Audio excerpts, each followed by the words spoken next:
of Miami, let's shift to the Miami Dolphins, who fired Mike McDaniel yesterday. So I don't want to say I was shocked by the firing, because I wasn't shocked. I was shocked when the Browns fired Kevin Stefanski. I think that was idiotic on 1,000 levels. The Browns really think they can do better than him? Please.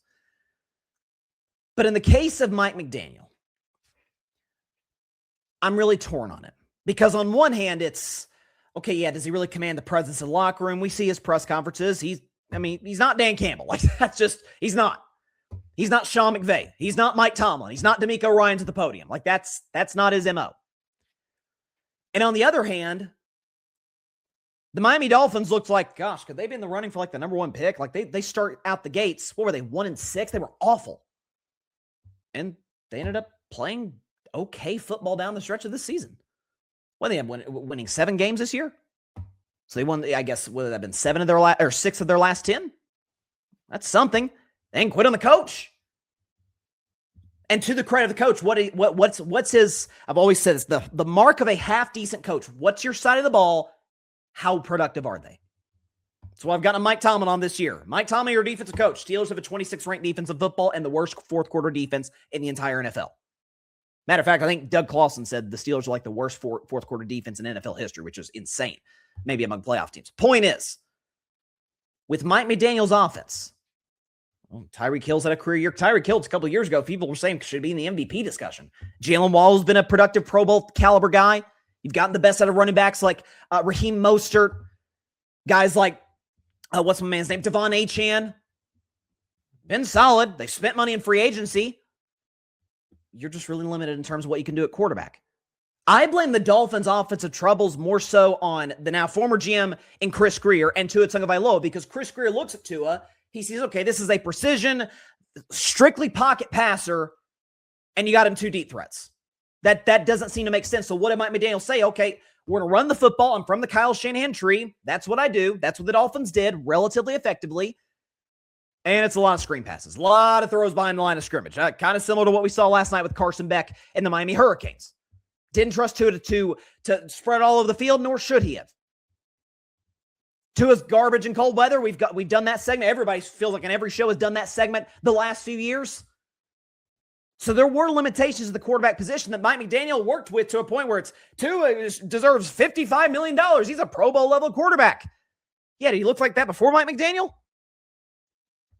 So I'll be honest. I would not hire him as my next coach immediately. But here's who should hire him as fast as they possibly can.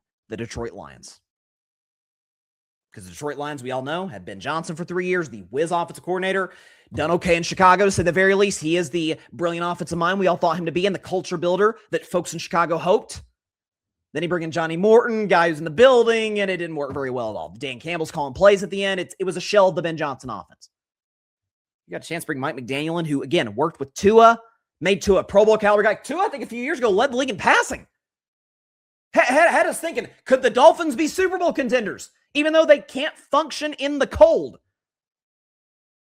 I'm not saying Mike McDaniel is completely not at fault or blameless in some of Miami's struggles. What I am saying is, it's not like he was dealt with a generationally talented young quarterback, rocket arm, all this potential, and he couldn't develop him. This wasn't Matt Eberflus and Caleb Williams' first year. This wasn't the Colts with Andrew Luck, although Andrew Luck was pretty much close to developed already, but where they didn't get the most out of him. They didn't put the requisite talent, O-line, receivers around Andrew Luck.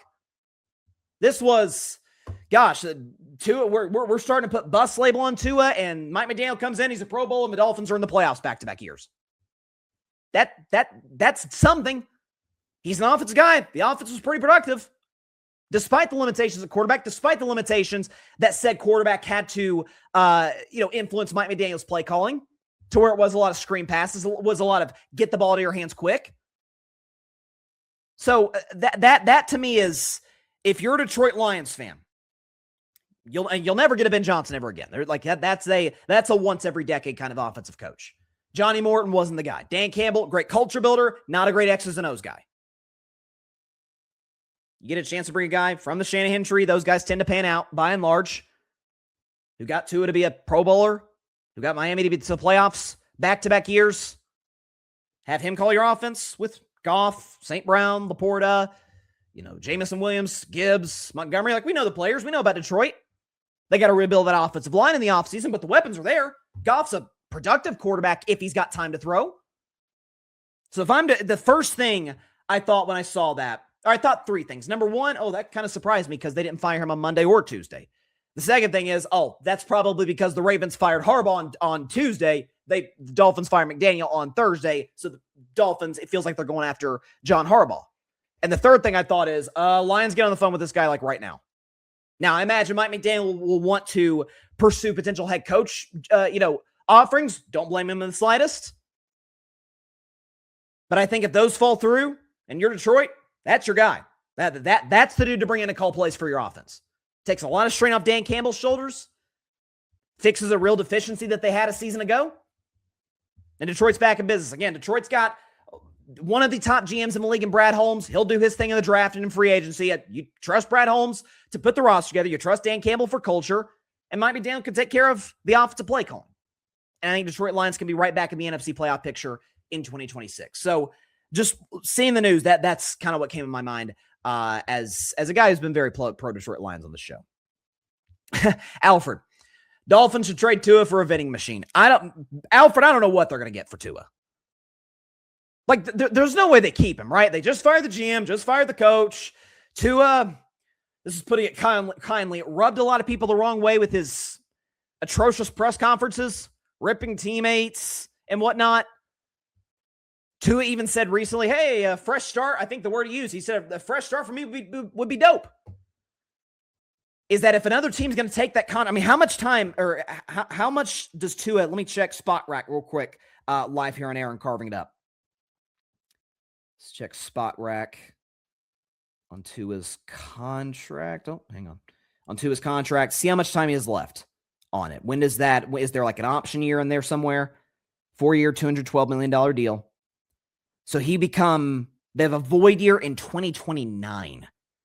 So he's still got 3 solid years left of that deal in which he would make a base salary of $39 million, $31 million, and $41 million would Tua Tagovailoa. So moral of the story is if you're going to acquire Tua, I feel like you have to give Miami stuff. You've got to give them a draft pick. You've got to give them a solid starter, not like a Pro Bowl player, but a solid NFL starter because that is an albatross of a deal. It's the second worst contract in football to Deshaun Watson, in all likelihood. Thanks so much for watching the show on YouTube, and be sure to go click that big red subscribe button and check out the other clips and full shows from Carving It Up Live, as well as our other incredible content creators here on the Grid Network.